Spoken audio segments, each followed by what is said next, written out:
How does a man worth millions stop everything? His meetings, his phone calls, his carefully built world. For a woman sitting on an overturned crate, fixing a stranger's shoe in the rain. That was the question people in Port Harcourt asked when the story came out. Not quietly either. They asked it at the market, over the fence, in church pews and office corridors. And most of them, if they were being honest, expected a simple answer: pity, maybe, or boredom. Rich men did strange things sometimes, but those people were not there on the morning it began. They did not see what Léon saw. The rain had come without warning, the way it always did in that part of the city, sudden and indifferent, soaking through everything before anyone had time to react. Léon Adegboyega was already late. His driver, Mr. Taiwo, navigated the black Mercedes through the flooded stretch of Rumuola Road with the careful patience of a man who had been doing this for 11 years and knew better than to rush his employer when his employer was already tense. Léon sat in the back seat, his jacket folded across his lap, his phone in his hand. There were 17 unread messages. He had read none of them. He was looking out the window, not at anything in particular. At first, just the blur of the street, the hawkers pulling their goods under awnings, the Okada riders standing beneath a tree, waiting for the rain to ease. The usual morning chaos of a city that never quite stopped moving, even when the sky opened up, and then he saw her. She was sitting under a small tarpaulin she had tied between a wooden pole and the wall of a closed pharmacy. It was not much of a shelter. The wind kept lifting one corner, sending a sheet of rain across her workspace. But she had arranged herself with a kind of focused calm, as if the weather were simply a colleague she had learned to work around. On the ground in front of her was a spread of tools, an awl, a tin of shoe glue, scraps of leather, a hammer worn smooth at the handle. She was holding a man's dress shoe and stitching the sole back with both hands, her head bent low, her fingers moving with the certainty of someone who had done this 10,000 times.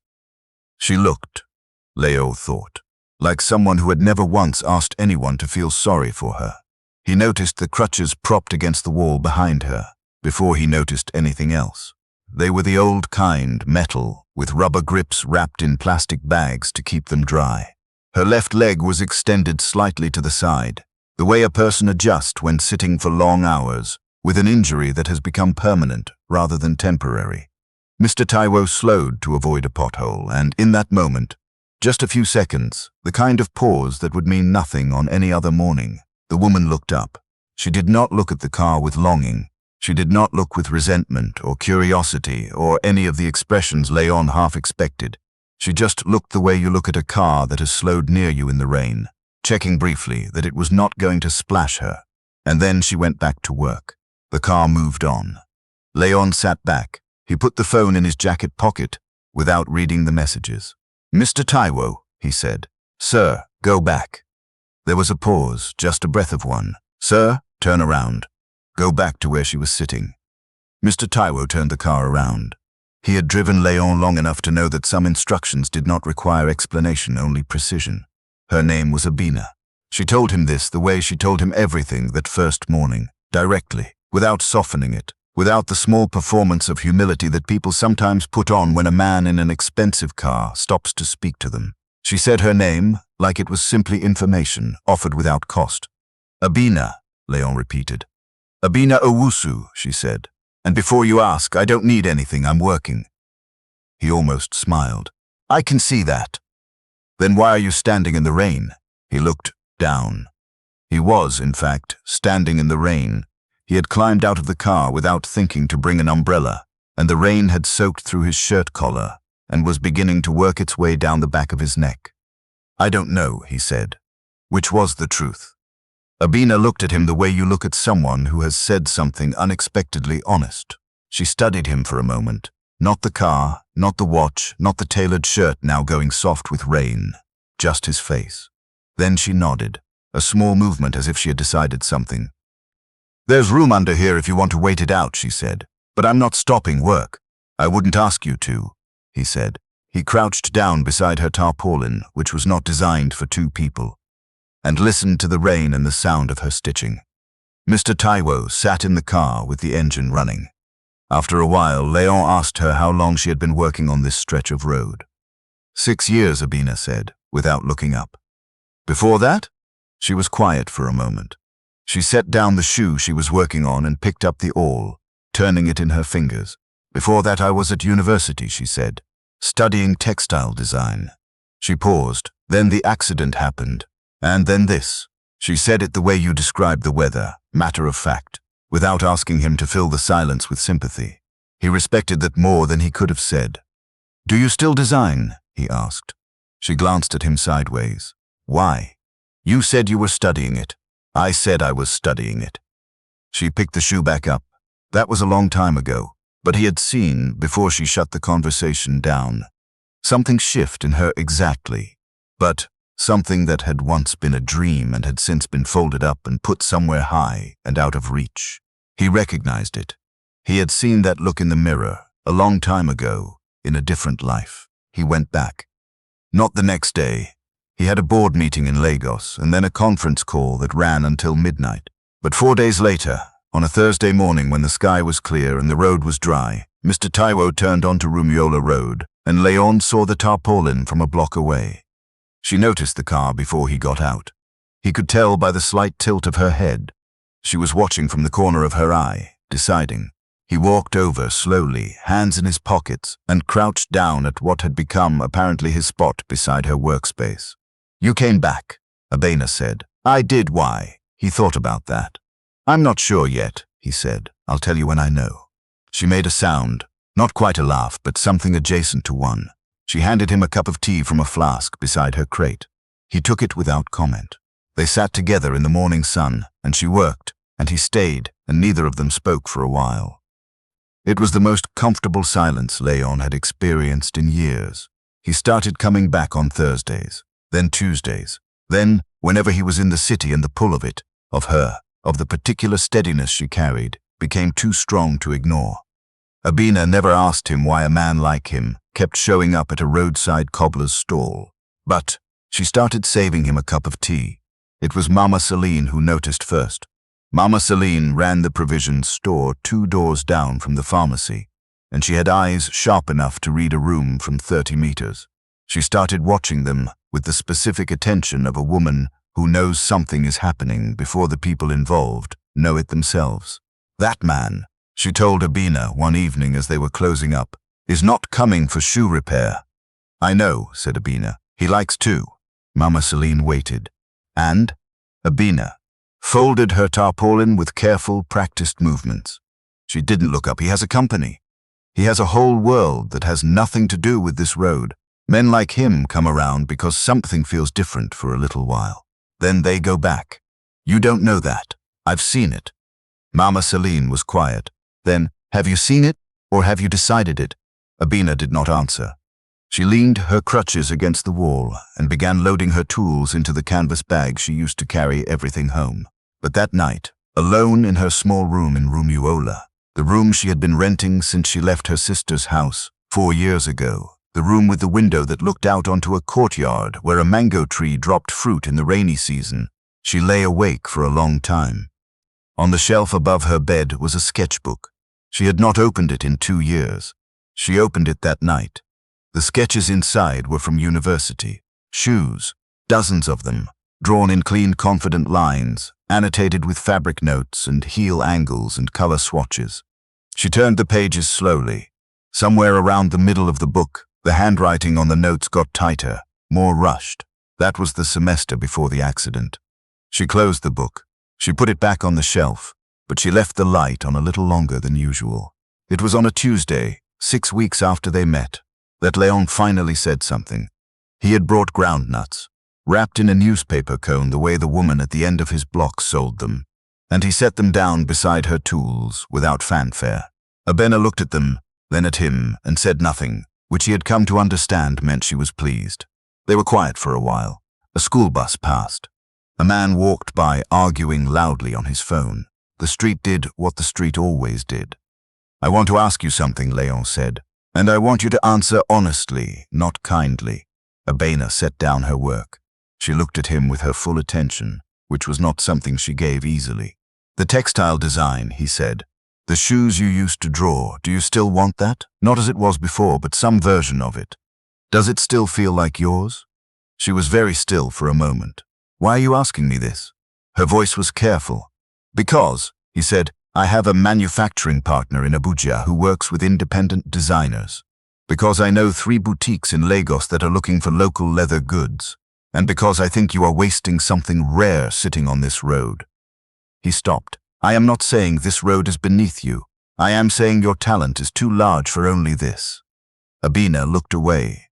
Down the street, past the bus stop, past the pharmacy. Her jaw was set in the way it got when she was holding something in. "You don't know my talent," she said finally. "You've never seen my work." "Then show me," he said simply. She showed him the sketchbook 3 days later. She didn't make a ceremony of it. She just brought it in her canvas bag and, without saying anything, set it open on the crate between them while she poured the tea. Léon turned the pages without speaking. He took his time. He went back to look at things twice. When he reached the end, the last pages, the ones with the tighter handwriting and the unfinished sketches, he closed the book gently and set it down. "Abena," he said. Don't what? Don't tell me it's beautiful. Don't say what you're going to say." "I was going to say," he said quietly, "that this is a 4-year-old sketchbook, and you should already have made 50 pairs." She said nothing. Her hands were still around her cup. "What do you need?" he asked. "Not what do you want, not what would be nice. What do you actually need to start?" she told him. She had thought about it more times than she could count, lying awake in her room with the light on. She knew exactly what she needed: a workspace, a sewing machine that could handle leather, startup material, access to the right suppliers. She told him all of it specifically, without minimizing it or inflating it. Just the numbers, the tools, the steps. He listened to every word. "I'm not asking you to accept charity," he said when she had finished. "I'm asking you to let me be an investor. There is a difference. And what do you get?" 15% of the business, he said. "Standard terms. And I want it in writing, because I want this to be yours." She looked at him for a long moment. The street moved around them. A woman walked past with a basket on her head. Somewhere up the block, children were laughing. "You're serious," Abena said. "I am always serious," he said. "Ask Mr. Taiwo." She almost smiled. "Why me?" He was quiet for a moment. When he spoke, his voice was lower. "Because you are the most capable person I have met in a long time. And because you look at me like you see me. Not the company, not the car. Me," he paused. "That is rare, Abena. You don't know how rare." The workshop opened in the 4th month. It was a small space. 1 room, rented on a side street near the main market, with a window that let in good light in the afternoon. Abena painted the walls herself, a pale ochre color, and lined the shelves with her tools arranged in the order she preferred. She had her sewing machine. She had her leather. She had the sketchbook open on a stand in the corner, like a compass. She did not leave Rumuola Road immediately. She worked the stall in the mornings and the workshop in the afternoons, because she was practical about what had kept her alive for 6 years, and she did not abandon things until she was certain they no longer needed her. But slowly, the afternoons grew longer, and the mornings on the road grew shorter. Léon never came to the workshop without calling first. He understood, without being told, that the space was hers. Not his investment, not his idea made physical, but hers, the way the sketchbook was hers. He came as a visitor, not an owner. He sat in the corner chair, the one she had put there, she said, for clients, and he watched her work, and they talked about things that had nothing to do with business. Books. His mother, who had grown up in Ibadan and taught secondary school English for 40 years. Her grandmother in Kumasi, who could make a dress from scratch in an afternoon, and always smelled like shea butter and cloves. They talked the way people talk when they are becoming something to each other and have not yet named it. It was Mama Celine, again, who named it. She came by the workshop one Saturday afternoon, bringing jollof rice in a covered pot because she had made too much, and could not, she said, let it go to waste. She set the pot on the counter and looked around the room with the careful appreciation of a woman who understood what it meant to build something from nothing. She saw the 2 chairs at the work table, both pulled close. She saw the second cup on the shelf. She saw the way Abena moved in the space, loose, unhurried, at home in herself in a way she had not been on the road, where she was always slightly braced. "You're happy," Mama Celine said. It was not a question. Abena did not deny it. She set down the heel she was shaping and said, "I'm scared." Of what? Of it ending, of being wrong about him. Mama Celine pulled a stool from under the counter and sat down with the ease of someone who was planning to stay a while. "Let me ask you something," she said. "In 6 years on that road, were you ever wrong about the people who meant you harm?" "No. Were you wrong about the ones who were good?" Abena was quiet. "You are not a foolish woman," Mama Celine said. "You have never been. Stop treating yourself like one." Léon told her how he felt on an evening in the 6th month, sitting outside the workshop on the 2 low stools Abena had bought for exactly this kind of evening. The kind where the light went gold and the street quieted down, and there was nowhere else either of them needed to be. He did not make a speech of it. He said, "I think you know how I feel about you. And then, I would like to stop pretending I'm only here for business reasons." Abena looked at him. The gold light was across his face, and he looked, in that moment, more uncertain than she had ever seen him, which was, she realized, the most honest she had ever seen him. "I know," she said. "What do you know? How you feel?" She turned her cup in her hands. "I've known for a while, and—" She looked out at the street. A child ran past, chasing a small yellow dog. A radio somewhere was playing something slow and old. She thought of the sketchbook on the shelf with the handwriting that got tighter in the last pages, and the room she had sat in alone for 4 years, and the morning she had looked up from her work in the rain and seen a man standing in it for no reason he could explain. "I would like to stop pretending too," she said. The first pair of shoes she designed under her own label sold to a boutique in Lagos 3 months later. She did the delivery herself. Mr. Taiwo drove her, which was Mr. Taiwo's idea, offered in the formal, precise way he offered everything. She sat in the back of the black Mercedes with the box on her lap, the same road she had always traveled, and felt the particular weight of something that had been folded up and stored away for years, finally unfolding back into its full shape. She still went by Rumiola Road sometimes, not to work. The crutches were still with her, would always be.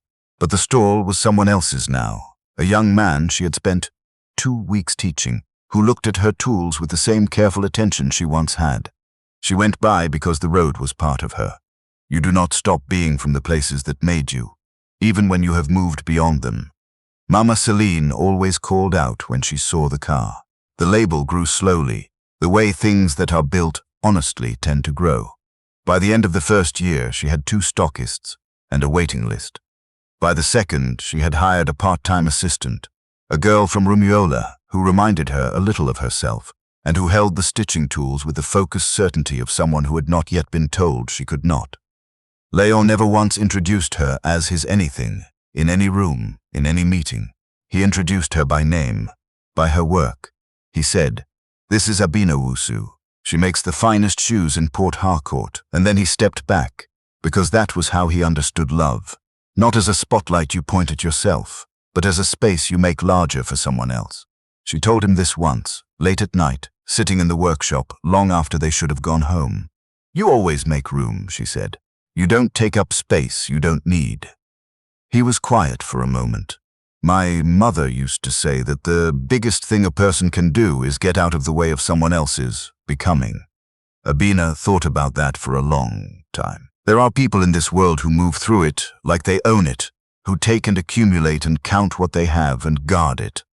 And there are people who move through it differently, who see on a rainy Tuesday morning a woman sitting in a broken shelter stitching someone else's shoe and find themselves standing in the rain without quite knowing why, who stay, who listen, who understand that what they are witnessing is not poverty or hardship or something to be rescued, but a person, whole, capable, simply waiting for the road to open. Sometimes all it takes is one morning, one pause in the rain, one person who looks and actually sees. And sometimes that is enough to change everything.